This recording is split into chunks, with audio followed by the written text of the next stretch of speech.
Sharif sir ನಮಸ್ತೆ. ಹಾ, ನಮಸ್ಕಾರ ಕಿರಣ್. ಹೇಳಿ. ಸರ್ ಈಗ 2 ದಿನದಿಂದ ಭೀಮ್ ನ್ಯೂಸು ಮತ್ತೆ ನಿಮ್ಮ ಚಿಕ್ಕಮಗಳೂರು ಭಾಗದಲ್ಲಿ ಓಡಾಡ್ತಾ ಇದ್ದಾನೆ. ಯಾವ ತರ ಇದ್ದಾನೆ ಸರ್ ಭೀಮಾ? ಹೌದು, ಈಗ ನಮ್ಮ ಹಾಸನ್ ಜಿಲ್ಲೆ ಬೇಲೂರು ತಾಲೂಕು ರೇಂಜು, ಸಕಲೇಶ್ಪುರ ತಾಲೂಕು ಆ ರೇಂಜ್ ಅಲ್ಲಿ ನಮ್ಮ ಭೀಮಾ ಅಂಡ್ ಟೀಮ್ ಇತ್ತು. ಬೀಟಮ್ಮ, ಭುವನೇಶ್ವರಿ ಎಲ್ಲ. ಈಗ ಸದ್ಯಕ್ಕೀಗ ಎಲ್ಲಾ ತೋಟಗಳಲ್ಲಿ ಏನ್ ಮಾಡ್ತಾ ಇದಾರೆ ಅಂದ್ರೆ ಮರಗಳನ್ನ ಮರಗಸಿ ಅಂತ ಮಾಡ್ತಾರೆ. ಮರಗಸಿ ಅಂತ ಹೇಳಿದ್ರೆ ಅದ್ರ ಕೊನೆಗಳನ್ನ ಎಲ್ಲಾ ಕಡಿದ್ಬಿಟ್ಟು ಬರೀ ಮೇಲ್ಗಡೆ ಬಿಡ್ತಾರೆ. ಯಾಕಂತ ಹೇಳಿದ್ರೆ ಕಾಫಿ, ಏನಂತ ಹೇಳಿದ್ರೆ ಬಿಸಿಲು ಬೀಳೋ ಟೈಮಲ್ಲಿ ಕಾಫಿ ಗಿಡಗಳಿಗೆ ಬಿಸಿಲು ಬೀಳಲ್ಲ, ಮತ್ತೆ ಕ್ರಾಪ್ ಚೆನ್ನಾಗಾಗಲ್ಲ ಅಂತ ರೈತರು ಏನ್ ಮಾಡ್ತಾರೆ, ಮರಗಸಿ ಅಂತ ಹೇಳ್ಬಿಟ್ಟು ಮರಗಳ ಕೊಂಬೆಗಳನ್ನ ಕಡಿಸ್ತಾರೆ. ಆ ಸಂದರ್ಭದಲ್ಲಿ ಏನಾಗುತ್ತೆ, ಅದಕ್ಕೆ ನೆರಳಿರಲ್ಲ, ಮತ್ತೆ ತುಂಬಾ ಬಿಸಿಲಿರೋ ಕಾರಣ ಏನಾಗುತ್ತೆ ಅಂತ ಹೇಳಿದ್ರೆ ರೈತರೆಲ್ಲ ನೀರ್ ಹೊಡೆಯೋ ಸಂದರ್ಭ. ಈಗ ನೀರ್ ಹೊಡೆದ್ರೆ ಕ್ರಾಪ್ ಚೆನ್ನಾಗಾಗುತ್ತೆ. ಈ ಸಂದರ್ಭದಲ್ಲಿ ಏನಾಗುತ್ತೆ, ನಮ್ ಕಡೆ ಎಲ್ಲ ಮರಗಸಿ ಆಗಿದೆ, ಈಗ ಕಾಫಿ ಕುಯ್ದಾಗಿದೆ, ಮೆಣಸು ಕುಯ್ತಾ ಇದ್ದಾರೆ. ಈ ಸಂದರ್ಭದಲ್ಲಿ ಆನೆಗಳಿಗೆ ಉಳ್ಕೊಳ್ಳುವಂತ ಜಾಗ ಇಲ್ಲ. ಈಗ ಸೇಫ್ ಸೈಡ್ ಇಲ್ಲ. ಈಗ ಸೇಫ್ ಆಗಿ ನೆರಳಲ್ಲಿ ನಿಲ್ಲುವಂತ, ಈಗ ನಮ್ಮ ಆನೆಗಳು ಏನ್ ಮಾಡ್ತವೆ, ಕಾಡಾನೆಗಳು, ಈ ಮರಿಗಳು ಮತ್ತೆ ಕಾಡಾನೆಗಳು ಬಿಸಿಲು ಟೈಮ್ 12 ಗಂಟೆ 1 ಗಂಟೆ, ಈ 11 ಗಂಟೆಯಿಂದ ಏನ್ ಮಾಡ್ತವೆ, ಕೆರೆಯಲ್ಲೆಲ್ಲ ನೀರ್ ಕುಡ್ಕೊಂಡು ಈಜೋಡ್ಕೊಂಡು ಅದ್ರ ಪಾಡಿಗೆ ಅದು ಹೋಗಿ ಒಂದು ರೋಬಸ್ಟ ಗಿಡ ಆಗಿರ್ಬೋದು, ದೊಡ್ಡ ಮರಗಳಾಗಿರ್ಬೋದು, ಅದ್ರ ಕೆಳಗಡೆ ಹೋಗಿ ಮಲಗ್ತವೆ. ಆದ್ರೆ ಈಗ ಆ ಒಂದು ಮೂಮೆಂಟ್ ಈಗ ಕಳ್ಕೊಂಡಿದಾವೆ. ಆ ಒಂದು ಇದನ್ನ ಕಳ್ಕೊಂಡಿದಾವೆ. ಏನಂದ್ರೆ ಮರಗಾಸಿ ಅಂತ ಹೇಳಿದ್ರೆ ಮರದ ಕೊಂಬೆಗಳನ್ನ ಕಡಿಯೋದು. ಯಾಕಂದ್ರೆ ಕಾಫಿ ಗಿಡಗಳಿಗೆ ಬಿಸಿಲು ಬೀಳಲ್ಲ ಅಂತ. ಕ್ರಾಪ್ ಕುಯ್ದಾದ್ಮೇಲೆ ಎಲ್ರೂ ಕೂಡ ರೈತರು ಆ ತರ ಮಾಡ್ತಾರೆ. ಆ ಸಂದರ್ಭ ನಮ್ ಕಾಡಾನೆ ಎಲ್ಲ ಚಿಕ್ಕಮಗಳೂರು ಡಿಸ್ಟಿಕ್ ಮೂಡ್ಗೆರೆ ತಾಲೂಕು ನಮ್ಮ ಗೋಣಿಬೀಡು ಕಾನಳ್ಳಿ ಫಾರೆಸ್ಟ್ ಏನ್ ಬರುತ್ತೆ, ಅದು ಬಾರ್ಡರ್, ಅದು ಗೋಣಿಬೀಡು ಬಾರ್ಡರ್. ಅಲ್ಲಿಂದ ಬಾರ್ಡರ್ ಅಂದ್ರೆ ಒಂದು ರಸ್ತೆ ದಾಟಿದ್ರೆ ಅಲ್ಲಿಂದ 1 ಕಿಲೋಮೀಟರ್ 2 ಕಿಲೋಮೀಟರ್ ಕಾನಳ್ಳಿ ಫಾರೆಸ್ಟ್ ಇಂದ ಮೂಡ್ಗೆರೆ ತಾಲೂಕಿಗೆ ಬೀಳುತ್ತೆ ಕಿರಣ್. ಅಲ್ಲಿಂದ ನಮ್ಮ ಕಾಡಾನೆ ಎಲ್ಲ ಈಗ ಆ ಕಡೆ ಎಲ್ಲ ಸ್ವಲ್ಪ ನೆರಳಿರುವಂತದ್ದು ಮತ್ತೆ ಕಾಡಿರುವಂತ ಜಾಗಗಳು, ಮರಗಾಸಿ ಆಗಿರೋದಿಲ್ಲ. ಹಾಗಾಗಿ ಏನಾಗುತ್ತೆ, ಈ ನಮ್ಮ ಕಾಡಾನೆ ಎಲ್ಲ ಆ ಕಡೆ ಸ್ಥಳಾಂತರ ಆಗಿದೆ. ಹಾಗಾಗಿ ಇದೇನು ಹೊಸ್ತೇನಲ್ಲ, ಚಿಕ್ಕಮಗಳೂರು ಡಿಸ್ಟಿಕ್ ಕಡೆಗೆ ನಮ್ಮ ಕಾಡಾನೆಗಳೆಲ್ಲ ಈ ಟೈಮಲ್ಲಿ ಎಲ್ಲ ಆ ಕಡೆಗೆ ಹೋಗೋದು. ಬೇಲೂರು ತಾಲೂಕು, ಸಕಲೇಶ್ಪುರ ತಾಲೂಕಿಂದ ಇದಕ್ಕೆ ಬಾರ್ಡರ್ ಕ್ರಾಸ್ ಮಾಡಿ ಆ ಕಡೆ ಓಡಾಡ್ತವೆ. ಹೋದ ವರ್ಷನೂ ಕೂಡ ಅಲ್ಲೇ ಇತ್ತು ನಮ್ಮ ಬೀಟಮ್ಮ, ಭುವನೇಶ್ವರಿ ಎಲ್ಲಾನು ಕೂಡ ಚಿಕ್ಕಮಗಳೂರು ಡಿಸ್ಟಿಕ್ ಮೂಡ್ಗೆರೆ ತಾಲೂಕಲ್ಲೇ ಓಡಾಡ್ಕೊಂಡಿತ್ತು. ಆಲ್ದೂರು ಈ ಭಾಗದಲ್ಲಿ ಓಡಾಡ್ಕೊಂಡಿತ್ತು ಕಿರಣ್.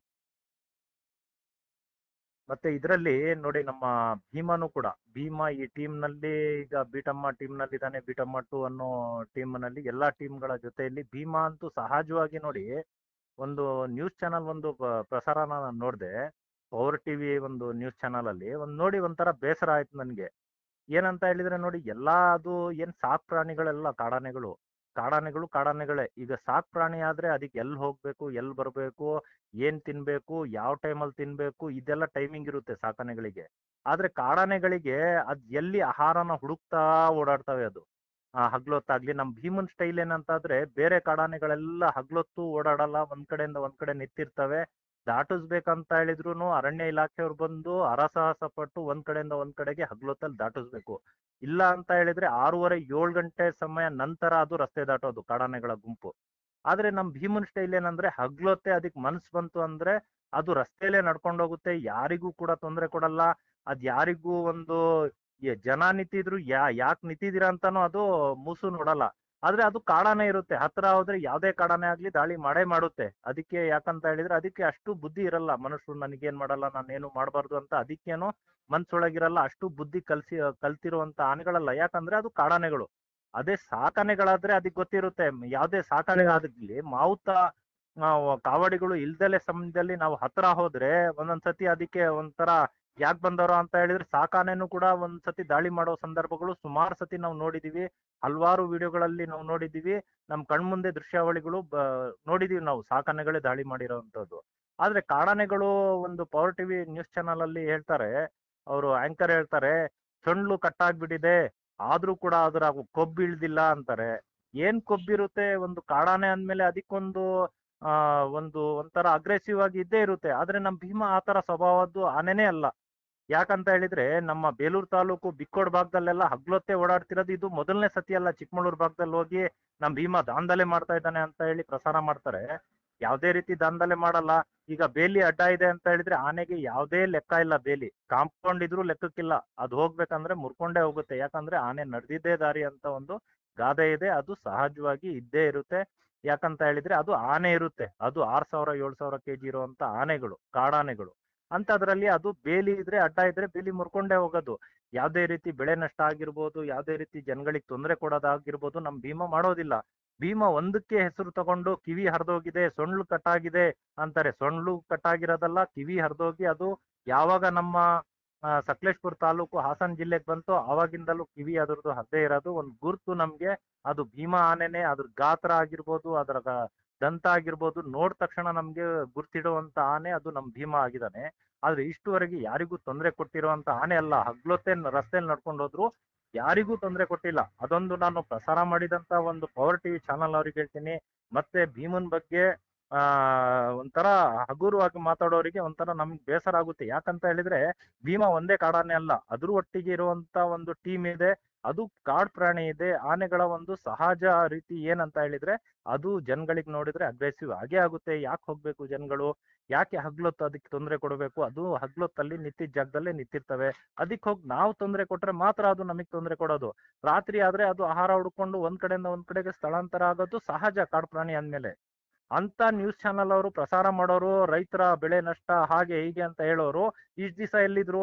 ಇವತ್ತು ಸರ್ಕಾರಕ್ಕೆ ಮನವಿ ಮಾಡ್ಲಿ, ಸೇಫ್ ಜಾಗ ಎಲ್ಲಿದೆ ಅಲ್ಲಿಗೆ ಸ್ಥಳಾಂತರ ಮಾಡಿ ಪ್ರಾಣಿಗಳು ಬದುಕ್ಲಿ ಅಂತ ಹೇಳ್ಬಿಟ್ಟು ಸರ್ಕಾರಕ್ಕೆ ಮನವಿ ಮಾಡ್ಲಿ. ಅದನ್ನ ಬಿಟ್ಬಿಟ್ಟು ಕೊಬ್ಬು ಜಾಸ್ತಿ ಆಗ್ಬಿಟ್ಟಿದೆ ಏನೇನೋ ಅದರಲ್ಲಿ ಒಂದು ಪ್ರಸಾರ ನೋಡ್ದೆ ನಾನು. ಅದು ಒಂಥರ ನೋಡಿ ನನ್ಗೆ ಬೇಸರ ಆಯ್ತು ಕಿರಣ್. ಇದನ್ನ ನೀವು ಪ್ರಸಾರ ಮಾಡ್ಲೇಬೇಕು. ಯಾಕಂತ ಹೇಳಿದ್ರೆ ಇವತ್ತು ನಮ್ ಪ್ರಾಣಿಗಳ ಮೇಲೆ ಆಗ್ತಿರುವಂತ ದೌರ್ಜನ್ಯ, ಅದಕ್ ಮೂಕ ಪ್ರಾಣಿ ಇದೆ, ಅದಕ್ಕೆ ಹೇಳಕ್ ಏನು ಗೊತ್ತಾಗೋದಿಲ್ಲ. ಅದು ನಾವು ಮನುಷ್ಯರಾಗಿ ಅರ್ಥ ಮಾಡ್ಕೋಬೇಕಾಗುತ್ತೆ. ಯಾಕಂತ ಹೇಳಿದ್ರೆ ಒಂದು ಭೀಮಾ ಅನ್ನೋದು ಕಾಡಾನೆ, ಅದಕ್ಕೆ ಅಂತಾನೆ ಎಷ್ಟೋ ಅಭಿಮಾನಿಗಳಿದೆ. ಅದು ಪ್ರಾಣಿ, ಅಪ್ರಲ್ ಪ್ರಾಣಿ ಇರ್ಬೋದು, ಆದ್ರೆ ಅದು ಒಂದು ಜನಗಳಿಗೆ ನೋಡಿದ್ರು ಕೂಡ ಯಾರಿಗೂ ತೊಂದರೆ ಕೊಡದಲೆ ಆರಾಮಾಗಿ ಓಡಾಡ್ಕೊಂಡಿರುವಂತ ಆನೆ. ಯಾರ್ದು ಬೆಳೆ ನಷ್ಟ ಮಾಡಿಲ್ಲ, ಯಾರ ಜೀವಕ್ಕೂ ಹಾನಿ ಮಾಡಿಲ್ಲ. ಅದ್ ಕಾಡ್ ಪ್ರಾಣಿ ಇದೆ, ಜೀವಕ್ಕೆ ಏನು ಮಾಡಿಲ್ಲ, ಅದೇನು ಮಾಡಲ್ಲ ಅಂತ ನನ್ನ ಹತ್ರಕ್ಕೆ ಹೋದ್ರೆ ನನ್ನ ಆನೆ ಪ್ರೇಮಿ ಅಂತಾನು ನೋಡಲ್ಲ, ಅದನ್ನ ಪ್ರೀತಿಸ್ತೀನಿ ಅಂತಾನು ನೋಡಲ್ಲ. ಅದು ಹೇಳಿದ್ರು ಗೊತ್ತಾಗಲ್ಲ, ನನ್ನ ಸಾಯಿಸುತ್ತೆ. ಅದು ನಮಗ್ ಬುದ್ಧಿ ನಮ್ಗೆ ಅಷ್ಟಿರ್ಬೇಕು, ಮನುಷ್ಯರಿಗೆ ನಮಗ್ ಬುದ್ಧಿ ಇರ್ಬೇಕು. ಅದು ಕಾಡ್ ಪ್ರಾಣಿ ಇದೆ, ನಾವು ಹತ್ರ ಹೋಗ್ಬಾರ್ದು. ಅದು ಏನು ದೂರದಿಂದ ನೋಡಿದ್ರೆ ಅದು ಮಾಮೂಲಿಯಾಗಿ ಹೋಗುತ್ತೆ. ಅಷ್ಟು ಕಾಡ್ ಪ್ರಾಣಿಯಾಗಿ ಅಷ್ಟೊಂದು ಸಹನೆ ಇರುವಂತ ಆನೆ ನಮ್ ಭೀಮಾ. ಅದಕ್ಕೂ ಇವತ್ತು ಪ್ರಸಾರ ಮಾಡ್ಬಿಟ್ಟು ದಂತ ಕಟ್ಟಾಗಿರೋದ್ನ ಸೊಂಡ್ಲು ಕಟ್ಟಾಗಿದೆ ಅಂತ ಹೇಳ್ತಾರೆ. ಹೇಳಕ್ಕೂ ಬರಲ್ಲ. ದಂತನ ಕಟ್ಟಾಗಿರೋದು ಸೊಂಡ್ಲು ಕಟ್ಟಾಗ್ಬಿಟ್ಟಿದೆ, ಕಿವಿ ಹರಿದೋಗ್ಬಿಟ್ಟಿದೆ, ಕೊಬ್ಬು ಜಾಸ್ತಿ ಆಗ್ಬಿಟ್ಟಿದೆ ಅಂತ ಏನೇನೋ ಅದು ಪ್ರಸಾರ ಮಾಡ್ತಾರೆ. ಅವೆಲ್ಲ ನೋಡಿದ್ರೆ ನಾನ್ ಹೇಳೋ ಪ್ರಕಾರ ಆ ನ್ಯೂಸ್ ಚಾನೆಲ್ಗಳು ಅಷ್ಟು ಇದ್ದಿದ್ರೆ ಕಾಡ್ ಪ್ರಾಣಿಗಳು ಬದುಕ್ಬೇಕು. ಮನುಷ್ಯರು ಮಾತ್ರ ಅಲ್ಲ ಈ ಪ್ರಪಂಚದಲ್ಲಿ ಬದುಕಕ್ಕೆ ಹಕ್ಕಿರೋದು, ಕಾಡ್ ಪ್ರಾಣಿಗಳು ಬದುಕಕ್ ಹಕ್ಕಿದೆ. ಆ ಕಾಡಾನೆಗಳಿಗೆ ಸ್ಥಳಾಂತರ ಮಾಡ್ಲಿ. ಒಂದಾನೆ ಹಿಡ್ಕೊ ಹೋಗೋದ್ರಿಂದ ಏನು ರೈತರಿಗೆ ಒಳ್ಳೇದಾಗಲ್ಲ. ಯಾಕಂದ್ರೆ ಒಂದಾನೆ ಹೋದ್ರೆ 10 ಆನೆ ಕಾಡಿಂದ ಮತ್ತೆ ನಾಡಿಗೆ ಬರುತ್ತೆ. ಯಾಕಂದ್ರೆ ಕಾಡಲ್ಲಿ ಏನು ಅದಕ್ಕೆ ತಿನ್ನಕ್ ಸಿಗ್ತಾ ಇಲ್ಲ. ಅದರ ಒಂದು ವ್ಯವಸ್ಥೆ ಕಾಡಲ್ಲಿ ಒದಗಿಸ್ಲಿ. ನೀರಾಗಿರ್ಬೋದು, ಅದರ ಆಹಾರ ಆಗಿರ್ಬೋದು, ಅದಕ್ ಬೇಕಾಗುವಂತ ಜಾಗನ ಸೆಲೆಕ್ಟ್ ಮಾಡಿ ಅದಕ್ಕೆ ಎಲ್ಲಾ ಆನೆನ ಸೇಫ್ ಆಗಿ ಸ್ಥಳಾಂತರ ಮಾಡಿ. ಆವಾಗ ರೈತರಿಗೂ ಒಳ್ಳೇದಾಗುತ್ತೆ, ಕಾಡ್ ಪ್ರಾಣಿಗಳಿಗೂ ಒಳ್ಳೇದಾಗುತ್ತೆ. ಅದನ್ನ ಬಿಟ್ಬಿಟ್ಟು ನ್ಯೂಸ್ ಚಾನಲ್ ಅವರು ಪ್ರಾಣಿಗಳ ಮೇಲೆ ಅವರು ಪ್ರಾಣಿ ಹಾಗ್ ಮಾಡ್ತು ಹೀಗ್ ಮಾಡ್ತು ಅಂದ್ರೆ ಅದು ಪ್ರಾಣಿ ಇದೆ, ಕಾಡ್ ಪ್ರಾಣಿ ಇದೆ, ಅದಕ್ಕೆ ಅಷ್ಟು ಬುದ್ಧಿ ಇರಲ್ಲ. ಮನುಷ್ಯರಿಗೆ ಕೊಟ್ಟಂತ ಬುದ್ಧಿ ಪ್ರಾಣಿಗಿರಲ್ಲ. ಅಂತದ್ರಲ್ಲಿ ನಾವು ಮನುಷ್ಯರಾಗಿ ಇವತ್ತು ಪ್ರಾಣಿ ಮೇಲೆ ಬೈಯೋದು, ಅದನ್ನ ಒಂದು ಕೊಬ್ಬು ಚರ್ಬಿ ಅನ್ನೋದು ಯಾವ ರೀತಿ ಸರಿ ಇದೆ? ಅದು ತಿಂದು ತಿಂದು ಕಾಡಲ್ಲಿ ತಿಂದಿರುತ್ತೆ, ಅದಕ್ಕೊಂದು ಗತ್ತು ಇದ್ದೇ ಇರುತ್ತೆ. ಯಾವ್ದೇ ಕಾಡ್ ಪ್ರಾಣಿ ಆಗ್ಲಿ ಅದಕ್ಕೊಂದು ಗತ್ತು, ಅದಕ್ಕೊಂದು ಸ್ಟೈಲ್ ಇರುತ್ತೆ. ಅದ್ರ ಪ್ರಕಾರವಾಗಿ ಅದು ನಡೆಯುತ್ತೆ. ಹಾಗಾಗಿ ನಾನು ಕೇಳ್ಕೊಳ್ಳೋದಿಷ್ಟೇ, ಯಾವ್ದೇ ಮೀಡಿಯಾ ಚಾನಲ್ ಆಗಿರ್ಬೋದು, ಏನೇ ಆಗಿರ್ಬೋದು, ಪ್ರಸಾರ ಮಾಡೋ ಮುಂಚೆ ಯೋಚನೆ ಮಾಡಿ ಅದ್ರ ಬಗ್ಗೆ ಪ್ರಾಣಿ ಮೇಲೆ ಮಾತಾಡೋ ಮುಂಚೆ ಯೋಚನೆ ಮಾಡಿ ಮಾತಾಡಿ. ಯಾಕಂತ ಹೇಳಿದ್ರೆ ಅದಕ್ಕೆ ಒಂದು ಸೇಫ್ ಜಾಗನ ಸರ್ಕಾರಕ್ಕೆ ಮನವಿ ಮಾಡಿ ನಿಮ್ ಚಾನಲ್ ಮುಖಾಂತರ. ಯಾಕೆ ಅದನ್ನ ಮಾಡಕ್ಕಾಗಲ್ವಾ? ಅದು ಯಾಕೆ ಬರ್ತಾ ಇದೆ ಕಾಡಿಂದ ನಾಡಿಗೆ, ಯಾಕೆ ಬರ್ತಾ ಇದೆ, ಯಾಕೆ ರೈತರು ಒಂದ್ ಜಮೀನಿಗೆ ಬರ್ತಾ ಇದೆ, ಅದನ್ನ ಅರ್ಥ ಮಾಡ್ಕೊಳ್ಳಿ ಫಸ್ಟು. ಯಾಕೆ ಬರ್ತಾ ಇದೆ, ಯಾಕೆ ಕಾಡಲ್ಲಿ ಅದಕ್ಕೆ ನೀರ್ ಸಿಗ್ತಾ ಇಲ್ವಾ, ಅದಕ್ ಬೇಕಾಗುವಂತ ಫುಡ್ ಸಿಗ್ತಾ ಇಲ್ವಾ, ಅದನ್ನ ಅರ್ಥ ಮಾಡ್ಕೊಂಡು ಅದನ್ನ ಪ್ರಸಾರ ಮಾಡೋದು ಕಲೀರಿ ಅಂತ ನನ್ ಮನವಿ ಮಾಡ್ತೀನಿ. ಇದ್ ಯಾವ್ದು ದೋಷ ಮಾಡ್ತಾ ಇಲ್ಲ ನಾನು. ಯಾಕಂತ ಹೇಳಿದ್ರೆ ಒಂದು ಪ್ರಾಣಿ ಮೇಲೆ ಅಷ್ಟು ಹಗುರವಾಗಿ ಮಾತಾಡೋದನ್ನ ನಮ್ ಕೈಲಿ ತಡ್ಕೊಳಕ್ ಆಗ್ಲಿಲ್ಲ. ಹಾಗಾಗಿ ನಾನು ನಿಮ್ಮ ಮಾಧ್ಯಮದ ಮುಖಾಂತರ ನಾನು ಹೇಳ್ತಾ ಇದ್ದೀನಿ ಕಿರಣ್. ಸರ್, ಇದ್ ಮೊದ್ಲು ಅಷ್ಟೇ ದಂತ ಕಟ್ಟಾಗ್ಲೂ ಸುಮಾರು ಮೀಡಿಯಾಗಳು ಇದೇ ತರ ಟೈಟಲ್ಗಳು ಹಾಕೋರು. ನರಭಕ್ಷಕ ಹುಲಿ, ಆಮೇಲೆ ಕಿಲ್ಲರ್ ಅಂತೆಲ್ಲ. ಎಷ್ಟು ರೀತಿ ಸರಿ ಸರ್, ಅದು ಇರೋದೇ ಅದು ನೇಚರ್ ಹಂಗೆ, ಅದಕ್ಕೆ ಅದು ಕಾಡು ಪ್ರಾಣಿಗಳನ್ನೋದು. ಈ ತರ ಎಲ್ಲ ಟೈಟಲ್ ಹಾಕ್ತಾರಲ್ಲ, ಅದು ನಮಗೂ ಬೇಜಾರಾಗುತ್ತೆ. ಹೌದು ನೋಡಿ, ಇದೆಲ್ಲ ಹಾಕೋದ್ರಿಂದ ಅದು ಪ್ರಾಣಿ ಇದೆ, ದೇವ್ರು ಅದಕ್ಕೆ ಅಷ್ಟು ತಿಳುವಳಿಕೆ ಕೊಡ್ತಾ ಇದ್ರೆ ಅದ್ಯಾಕೆ ನಾಡಿಗೆ ಬಂದು ಜನಗಳನ್ನ ಕೊಲ್ಬಾರ್ದು ಅಂತ ಅದಕ್ಕೆ ಗೊತ್ತಾಗ್ತಿದ್ರೆ ಯಾಕದನ್ನ ಅದು ನಮ್ಮ ಮೇಲೆ ದಾಳಿ ಮಾಡೋದು? ಅದಕ್ಕಷ್ಟು ಬುದ್ಧಿಶಕ್ತಿ ಇಲ್ಲ. ಮನುಷ್ಯರಿಗೆ ಕೊಟ್ಟಂತ ಬುದ್ಧಿ ಪ್ರಾಣಿಗಿಲ್ಲ. ಅದು ಕಾಡ್ ಪ್ರಾಣಿನೇ ಇದೆ. ಅದಕ್ ಬೇಕಾಗುವಂತ ಆಹಾರಕ್ಕೋಸ್ಕರ ಅದು ಹೋರಾಟ ಮಾಡುತ್ತೆ ಬಿಟ್ರೆ ಅದ್ ಯಾವ್ದೇ ಆಸ್ತಿ ಆಗಿರ್ಬೋದು, ಅಂತಸ್ತಾಗಿರ್ಬೋದು, ಹಣಕ್ಕಾಗಿ ಈ ರೀತಿ ಹೋರಾಟ ಮಾಡ್ತಾ ಇಲ್ಲ. ಅದರ ಹೊಟ್ಟೆಗಾಗಿ. ಅದಕ್ ಹೊಟ್ಟೆ ಹಸಿಯುತ್ತೆ. ದೊಡ್ಡ ಹೊಟ್ಟೆ ಕೊಟ್ಟಿದ್ದಾನೆ ದೇವ್ರು. ಹುಲಿಗೆ ಆಗಿರ್ಬೋದು, ಅದಕ್ ಬೇಕಾಗುವಂತ ಆಹಾರ ಸಿಗದೆ ಇದ್ದ ಸಂದರ್ಭದಲ್ಲಿ ಏನ್ ಮಾಡುತ್ತೆ, ಕಾಡಿನಿಂದ ನಾಡಿಗೆ ಬರುತ್ತೆ. ಅದು ಕಾಡಿನಿಂದ ನಾಡಿಗೆ ಬರ್ತಾ ಇದೆ ಯಾಕೆ ಅಂತ ಹೇಳ್ಬಿಟ್ಟು ಕ್ವಶನ್ ಮಾರ್ಕ್ ಹಾಕ್ಲಿ. ಯಾಕೆ ಬರ್ತಾ ಇದೆ ಕಾಡಿಂದ ನಾಡಿಗೆ? ಅದಕ್ಕೆ ಏನ್ ಬೇಕಾಗಿದೆ? ಅದನ್ನ ನಾವು ಅರ್ಥ ಮಾಡ್ಕೊಂಡು ನಾವ್ ಯಾವ ರೀತಿ ನಮ್ಮ ಒಂದು ಸೌಕರ್ಯಗಳನ್ನ ನಾವು ಮಾಡ್ಕೊಳ್ತೀವೋ ನಮಗ್ ಬೇಕಾಗುವಂತ, ಅದೇ ರೀತಿ ಪ್ರಾಣಿಗಳಿಗೂ ಮಾಡ್ಕೊಡ್ಬೇಕು. ಯಾರು ಮಾಡ್ಕೊಡ್ಬೇಕು? ಜನಗಳ ನಮ್ಮ ಕರ್ತವ್ಯ ಇದೆ. ಅದು ನಮ್ ಕರ್ತವ್ಯ ಇದೆ ಅಂದ್ರೆ ನಮಗ್ ಆಳ್ತಿರುವಂತ ಒಂದು ಸರ್ಕಾರದಾಗಿರ್ಬೋದು, ನಮ್ದಾಗಿರ್ಬೋದು, ನಮ್ ಕರ್ತವ್ಯ ಅದು. ಅದಕ್ ಬೇಕಾಗುವಂತ ವ್ಯವಸ್ಥೆನ ಅದ್ರ ಜಾಗದಲ್ಲಿ ಮಾಡೋದು. ಅದ್ರ ಜಾಗನ ಇವತ್ತು ನಾವು ಎಲ್ಲ ಕಬಳಿಸ್ಕೊಂಡು ಇವತ್ತು ನಾವು ಪ್ರಾಣಿಗಳ ಮೇಲೆ ಬೈದ್ರೆ ಆಗುತ್ತಾ ಸರ್? ಹೇಳಿ, ಇದು ಯಾವ ರೀತಿ ನ್ಯಾಯ? ನಾವು ಎಷ್ಟು ಹಕ್ ಪಡೆದಿದೀವಿ ಈ ಪ್ರಪಂಚದಲ್ಲಿ ಬದುಕಕ್ಕೆ, ಅಷ್ಟೇ ಹಕ್ನ ಪ್ರಾಣಿಗಳು ಪಡೆದಿದಾವೆ. ಇದನ್ನ ನಾವು ಅರ್ಥ ಮಾಡ್ಕೋಬೇಕು. ದೇವ್ರು ನಮಗ್ ಕೊಟ್ಟಂತ ಬುದ್ಧಿ ಅದಕ್ ಕೊಟ್ಟಿಲ್ಲ. ಅದಕ್ ಒಂದೇ ಗೊತ್ತಿರೋದು, ಅದು ಹೊಟ್ಟೆ ಹಸಿಯುತ್ತೆ, ತಿನ್ಬೇಕು. ಅದ್ ಬಿಟ್ರೆ ಬೇರೆ ಏನು ಗೊತ್ತಿಲ್ಲ. ಯಾರ್ದು ಬೇಲಿ, ಯಾರ್ದು ತೋಟ, ಯಾರ್ದು ಬೆಳೆ, ಅದಕ್ಕೇನು ಗೊತ್ತಿಲ್ಲ. ಅದಕ್ ಹೊಟ್ಟೆ ಹಸಿಯುತ್ತೆ, ಅದ್ ತಿನ್ನಕ್ ಹೋಗುತ್ತೆ ಅಷ್ಟೇ. ಸಿಂಪಲ್. ಅದಕ್ ಬೇಕಾಗುವಂತ ನೀರು, ಕುಡಿಯಕ್ ನೀರಿಗೆ ಯಾರ್ದೋ ಒಂದ್ ಕೆರೆಗೆ ಹೋಗುತ್ತೆ. ನೀರ್ ಎಲ್ಲಿದೆಯೋ ಅಲ್ಲಿಗೆ ಹೋಗುತ್ತೆ. ಅದು ಅದು ಅವ್ರ ಕೆರೆ ಇವ್ರ ಕೆರೆ ಅಂತಲ್ಲ. ನಾನು ಇವತ್ ಪ್ರೇಮಿ ಆಗಿದ್ದೀನಿ, ನನ್ ಕೆರೆಗೂ ಬಂದು ಬೇಕಾದ್ರೆ ಕುಡ್ದೋಗುತ್ತೆ. ಏನಾದ್ರೂ ಅಲ್ಲಿ ತಿನ್ನಕ್ ಸಿಕ್ಕಿದ್ರೆ ಏನಾದ್ರೂ ಮುರಿದು ತಿಂದು ಹೋಗುತ್ತೆ. ಅದಕ್ ನಾನು ಹೊಟ್ಟೆ ಹುರ್ಕೊಳಂಗಿಲ್ಲ. ಯಾಕಂತ ಹೇಳಿದ್ರೆ ಅದಕ್ ಗೊತ್ತಿಲ್ಲ. ಅದಕ್ ಹೊಟ್ಟೆಗೆ ಅದ್ ತಿನ್ನಕ್ ಬರುತ್ತೆ, ಬಾಯಾರಿಕೆಗೆ ನೀರ್ ಕುಡಿಯಕ್ ಬರುತ್ತೆ. ಅಷ್ಟೇ ಕೇಳ್ತಾ ಇರೋದು ಅದು. ಅದಕ್ ಬೇಕಾಗುವಂತ ಸೌಕರ್ಯನ ನಾನ್ ಮನವಿ ಮಾಡ್ತೀನಿ, ಸರ್ಕಾರ ಆದಷ್ಟು ಬೇಗ ಮಾಡ್ಬೇಕು. ಒಂದ್ ಆನೆ ಹಿಡ್ಕೊಂಡೋಗಿ ಇವತ್ತು ರೈತರಿಗೆ ಒಳ್ಳೇದ್ ಮಾಡಕ್ ಆಗಲ್ಲ. ಇವತ್ತು ಎಲ್ಲಾ ಆನೆಗಳನ್ನ ಅದರ ಒಂದು ಜಾಗಕ್ಕೆ, ಕಾಡಲ್ಲಿ ಅದರ ವ್ಯವಸ್ಥೆ ಮಾಡಿ ಅದನ್ನ ಒಂದು ಸ್ಥಳಾಂತರ ಮಾಡೋದು ಒಳ್ಳೇದಿದೆ. ಯಾಕಂತ ಹೇಳಿದ್ರೆ ಅದು ಬದುಕ್ಬೇಕು. ಅದಕ್ಕೂ ಒಂದು ಸೇಫ್ ಜಾಗನ ಮಾಡಿ, ಅದಕ್ಕೂ ಬೇಕಾಗುವಂತ ವ್ಯವಸ್ಥೆ ಮಾಡ್ಕೊಡಿ ಅಂತ ನಾನು ಕೇಳ್ಕೊಳ್ತೀನಿ. ಇನ್ನೊಂದು ವಿಚಾರ, ಮೊನ್ನೆ ಒಂದು ಕಾಡಾನೆ ಕಾರ್ಯಾಚರಣೆ ಮಾಡಿದ್ರು. ಮಕ್ನಾ ಕಾಡಾನೆ, ಚನ್ನಪಟ್ಟಣ ಡಿಸ್ಟಿಕ್, ಯಾವ್ದದು ಬಿವಿ ಹಳ್ಳಿ, ಆ ಜಾಗದಲ್ಲಿ ಒಂದ್ ಮಕ್ನಾ ಕಾಡಾನೆನ ಕಾರ್ಯಾಚರಣೆ ಮಾಡ್ತಾರೆ. ನಾನು ಎಷ್ಟೋ ಕಾರ್ಯಾಚರಣೆಯಲ್ಲಿ ಭಾಗಿಯಾಗಿದ್ದೀನಿ. ಅಭಿಮನ್ಯು, ಅರ್ಜುನ, ಮತ್ತೆ ನಮ್ಮ ಸಾಕಾನೆಗಳ ಟೀಮ್ ನಲ್ಲಿ ಅಭಿಮನ್ಯು ಬಂದಾಗೆಲ್ಲ ತುಂಬಾ ಕಾರ್ಯಾಚರಣೆಯಲ್ಲಿ ನಾನು ಭಾಗಿಯಾಗಿದ್ದೀನಿ. ಅಂತ ಒಂದು ಎಷ್ಟೋ ಮನುಷ್ಯರ ಮೇಲೆ ದಾಳಿ ಮಾಡಿರುವಂತ ಕಾಡಾನೆಗಳನ್ನ ಸೆರೆ ಹಿಡಿದಿದ್ದಾರೆ. ಆ ಸಂದರ್ಭದಲ್ಲೂ ನಾನು ನೋಡಿದ ಪ್ರಕಾರ ಮೊನ್ನೆ ಒಂದು ಕಾರ್ಯಾಚರಣೆ ನೋಡಿದಾಗ ತುಂಬಾ ಬೇಸರ ಆಯ್ತು ನನ್ಗೆ. ಎಷ್ಟೋ ಜನ ಅಧಿಕಾರಿಗಳಿರ್ತಾರೆ, ಎಲ್ರೂ ಇರ್ತಾರೆ. ಮತ್ತೆ ಇವತ್ತು ಸಾಕಾನೆ ಯಾವ್ದಿದೆ ಅದು ಮುಂಚೆ ಕಾಡಾನೆನೇ ಆಗಿರುತ್ತೆ. ಆ ಸಾಕಾನೆ ಇವತ್ತು 5,500 6,000 kg ತೂಕ ಬರುತ್ತೆ. ಆ ಒಂದು ಅರವಳಿಕೆ ಕೊಟ್ಟಂತ ಒಂದು ಕಾಡಾನೆ ಮೇಲೆ 4-5 ಸಾಕಾನೆಗಳ ಹತ್ರ ಹೊಡಿಸ್ತಾರೆ ಅಂದ್ರೆ ಸುಮ್ನೆ ಹೊಡಿಸ್ತಾರೆ. ಅದು ಅಡ್ವರ್ಟೈಸ್ಮೆಂಟ್ ಮಾಡಕ, ಇಲ್ಲ ಸೋಷಿಯಲ್ ಮೀಡಿಯಾಗಳಲ್ಲಾಗಿರ್ಬೋದು, ನ್ಯೂಸ್ ಚಾನಲ್ಗಳಲ್ಲಾಗಿರ್ಬೋದು, ಆ ಆನೆ ಗುದ್ದುತು ಅಂತ ಹೇಳ್ಬಿಟ್ಟು ಹೈಲೈಟ್ ಮಾಡೋಕ್ಕೋಸ್ಕರ ಆಗಿರ್ಬೋದು, ಒಂದು ಪ್ರಾಣಿನ ಎಷ್ಟು ಆನೆಗಳು ಗುದ್ದಿಸ್ತಾರೆ. ಆ ತರ ಗುದ್ದೋದ್ರಿಂದ ಏನಾಗುತ್ತೆ ಅಂತ ಹೇಳಿದ್ರೆ, ಫಸ್ಟೇ ಅರವಳಿಕೆ ಕೊಟ್ಟಿರ್ತಾರೆ, ಡಾಟ್ ಮಾಡಿರ್ತಾರೆ. ಅದಕ್ಕೆ ಶಕ್ತಿನೇ ಇರಲ್ಲ. ಒಂದ್ ಕಾಡಾನೆನ ಸೆರೆ ಹಿಡಿಯಬೇಕಾದ್ರೆ ಡಾಟ್ ಏನ್ ಮಾಡ್ತಾರೋ, ಅರವಳಿಕೆ ಏನ್ ಕೊಟ್ಟಿರ್ತಾರೋ ಅದಕ್ಕೆ ನಿಲ್ಲಕ್ ಶಕ್ತಿ ಇರಲ್ಲ. ಅಂತ ಆನೆಗೆ ತಗೊಂಡೋಗಿ 5,500-6,000 kg ಇರುವಂತ ಸಾಕಾನೆಗಳು, ನಮ್ಮ ಸಾಕಾನೆಗಳು ಅಷ್ಟು ತೂಕ ಬರ್ತವೆ, ಅಷ್ಟು ಶಕ್ತಿಶಾಲಿ ಆಗಿರ್ತವೆ. ಒಂದ್ ಮಕ್ನ ಕಾಡಾನೆನ ತಗೊಂಡೋಗಿ ಗುದಿಸ್ತಾರೆ. ನಾನು ಆ ವಿಡಿಯೋ ನೋಡಿ ತುಂಬಾ ಬೇಸರ ಆಯ್ತು. ಆ ಬುಲ್ಡೇಜರ್ ಕೈಲಿ ಗುದಿಸ್ತಾರೆ. ಅಂತದೆಲ್ಲ ಕೆಲಸ ಮಾಡಿದ್ರೆ ಇವತ್ತು ನಮಗೆ ದೇವ್ರು ಇಷ್ಟು ಬುದ್ಧಿ ಕೊಟ್ಟು, ಇಷ್ಟು ಒಂದು ನಮ್ಮ ಮೇಲೆನೆ ಒಬ್ರು ನಾವೇನಾದ್ರು ತಪ್ಪು ಮಾಡ್ಬಿಟ್ರೆ ಅದೇ ರೀತಿ ನಮ್ಗೂನು ಶಿಕ್ಷೆ ಕೊಟ್ರೆ ಯಾವ ರೀತಿ ಆಗುತ್ತೆ? ಇವತ್ ನೋಡಿ, ಅದು ಕಾಡ್ ಪ್ರಾಣಿ ಇದೆ, ಬೆಳೆ ತಿಂದಿರ್ಬೋದು, ಬೆಳೆ ನಷ್ಟ ಮಾಡಿರ್ಬೋದು, ಆದ್ರೆ ಅದ್ರದ್ದು ಒಂದ್ ಜೀವ ಇದೆ. ಅದು ಏನ್ ಕೇಳ್ತಾ ಇದೆ? ಆಹಾರ ಕೇಳ್ತಾ ಇದೆ. ಅದನ್ನ ಸೆರೆ ಹಿಡಿದು ಪಳಗಿಸ್ತಾರೋ, ಇಲ್ಲ ತಗೊಂಡೋಗಿ ಕಾಡಿಗೆ ಬಿಡ್ತಾರೋ, ಒಟ್ರಾಸಿ ರೇಡಿಯೋ ಕಾಲರ್ ಹಾಕಿ ಬಿಟ್ಟಿರ್ಬೋದು, ಇಲ್ಲ ಪಳಗಿಸ್ಬೋದು. ಅದು ಎರಡನೇ ಮಾತು. ಆದ್ರೆ ಕಾರ್ಯಾಚರಣೆ ಸಂದರ್ಭದಲ್ಲಿ ಸಾಕಾನೆ ತಗೊಂಡೋಗಿ ಗುದ್ಸೋದಂದ್ರೆ ಅದಕ್ಕೆ ಎಷ್ಟು ನೋವಾಗಿರ್ಬೋದು, ಅದನ್ನ ಸ್ವಲ್ಪ ನಾವು ಮನುಷ್ಯರಾಗಿ ಅರ್ಥ ಮಾಡ್ಕೋಬೇಕು. ಯಾಕಂತ ಹೇಳಿದ್ರೆ ನಮ್ ಸಾಕಾನೆ ಏನ್ ಕಮ್ಮಿ ಇಲ್ಲ. ನಾವು ಒಳ್ಳೊಳ್ಳೆ ಒಂದು ಘಟಾನ್ಘಟಿ ಕಾಡಾನೆಗಳನ್ನೇ ಸೆರೆ ಹಿಡಿಯುವಂತ ಆನೆಗಳು. ಆ ಸಂದರ್ಭದಲ್ಲಿ ಇಷ್ಟು ಕಾರ್ಯಾಚರಣೆಯಲ್ಲಿ ನಾನು ನೋಡೇ ಇಲ್ಲ.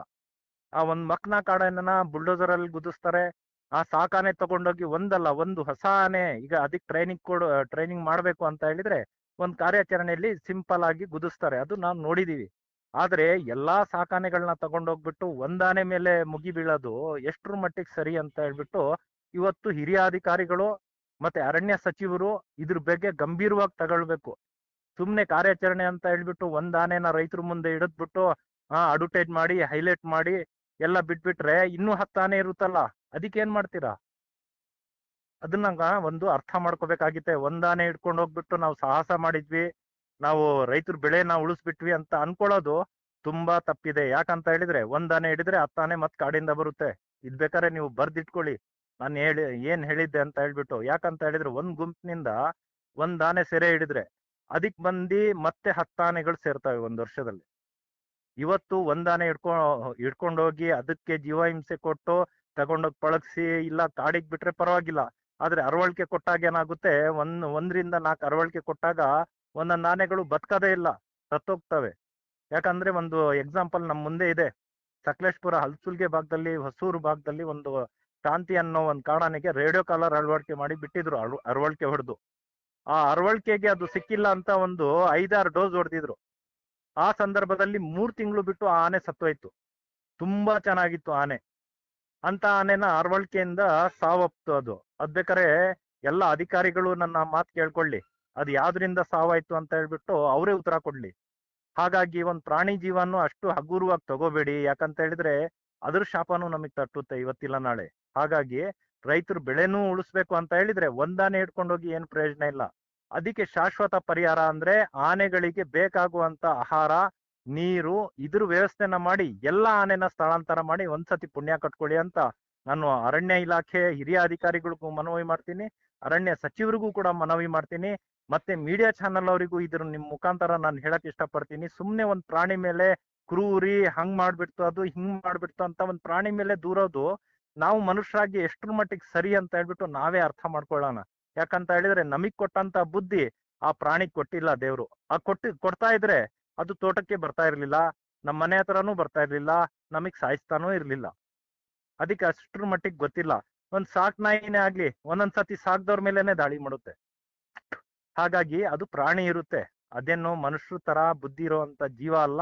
ಹಾಗಾಗಿ ಸ್ವಲ್ಪ ಯಾವ್ದೇ ಮೀಡಿಯಾ ಚಾನಲ್ ಆಗಿರ್ಬೋದು, ನಮ್ಮ ಅರಣ್ಯ ಸಚಿವರು ಆಗಿರ್ಬೋದು, ಅರಣ್ಯ ಇಲಾಖೆ ಅಧಿಕಾರಿಗಳಾಗಿರ್ಬೋದು, ಮೊನ್ನೆದೊಂದು ಕಾರ್ಯಾಚರಣೆ ನೋಡಿ ನನ್ಗೆ ತುಂಬಾ ಬೇಸರ ಆಗಿದೆ.